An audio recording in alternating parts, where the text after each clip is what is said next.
We escorted the trailer down here with the Vietnam Wall. We kick-started the event with a motorcycle escort of the tractor trailer containing the wall. When we bring the trailer and the wall that heals into a community, we usually start at a separate location and we escort it in, and we do it with the bikes and the fanfare. Many of the riders at the front of the trailer were Vietnam veterans. We wanted to have a great showing for our escort for the wall. A lot of local motorcycle organizations, military, veteran, and community organizations. We've done several escorts before, and this was on the larger side, I would say. There's so many riders here, it's unreal. Every group that I contacted was more than willing and thrilled to help us. We felt this was something we should do. It's a great honor to do that. We were proud to do it. Everything was well coordinated. It was a really nice ride. Traffic stopped and were saluting us, waving us on. They had the fire engines with the flag draped across the 8th Street Bridge. That was amazing to ride under. The state police were lined up saluting us. That was very overwhelming. Once we arrived here at the Legion, the mood of the bikers were amazing. It was a very emotional and moving event for all the riders. The American Legion here in Sawyer'sville, they're our hosts, and they were instrumental in getting us here, but there's also a lot of other American Legion groups, and that's great to see the community come out, not just one group, but many great groups come out. They had a vision. The American Legion riders here in this post had a vision of doing something huge for their community. And they said, let's bring the wall here. Let's bring the wall home. Wasn't that an awesome escort? The Vietnam Veterans Memorial Fund built the wall in Washington, D.C., and we dedicated it 35 years ago. And so in November of 1996, we launched The Wall That Heals, recognizing the power that this wall had in helping people recover and remember and heal. We're going to travel to 41 communities. We started in late January, and we will go through the middle of December.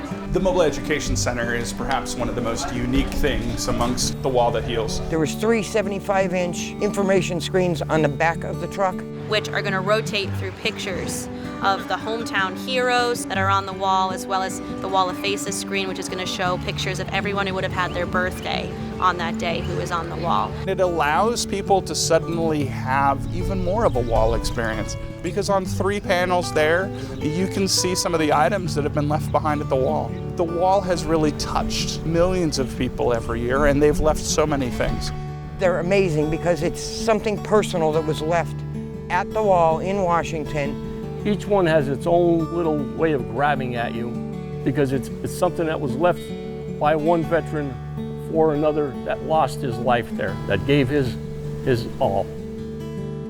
It's very important that people recognize the sacrifices that were made by the veterans. It's also the welcome home that the Vietnam soldiers didn't get when they came back in the late 60s and early 70s. The tone was they was not respected at all. They had people yelling at them, throwing stuff at them, and that reception just was not great. Because when we came back from Vietnam, we were not welcomed with any parades. We were the ones that were shunned. Like I said, everybody looked down upon you. They were baby killers, and they spit at you and stuff, because we didn't have everybody in the airport meeting us when we come back. We're kind of used to the humiliation, or whatever we want to call it, when we came back. And that hurt deeply. Some of them still got it bottled up in them. They just got to let it go. That's why we call this the Wall of the Healing, so they can get out here and see this process. I just thought that this was very important for some Legionnaires that couldn't make it to Washington. And this kind of softens it just a little more accessible. You don't have to travel so far. No matter what you bring in the world to the wall, you get here and everything just slows. It calms. Their lives ended, but you can remember them and remember their sacrifice and their peace. It's a very touching moment when you see the names of the people you knew right there in front of you on that wall. I wasn't sure how big the names were going to be, and they're really small, so that means there's a lot of names on here. Turn around and look at it. Every one of those panels has a lot of names on it. To see this many names and to really put in perspective how many men really lost their lives. I had 23 of my comrades named on that wall. They lost their lives in one night on that wall. It was a crew of 34, and I think he lost 25 of the 34. A lot of people were trying to do the right thing and just couldn't get back.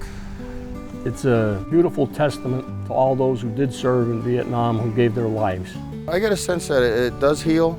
It might put the people that are still alive at ease that, you know, a guy that gave all that he knew is actually going to be remembered. They wanted to say hi to their comrades that were lost and just touch something tangible and say, I didn't forget you. If you lost a family member, I feel like it'd be really important to see all these people and to know that you are respected for all that you've done. There are so many people that are here that believe in what they did, and we appreciate what they did for us. Well, I spoke to quite a few of the veterans that came here to see it, and it touched everyone. It may be 50 years late, but it's still a welcome home, finally.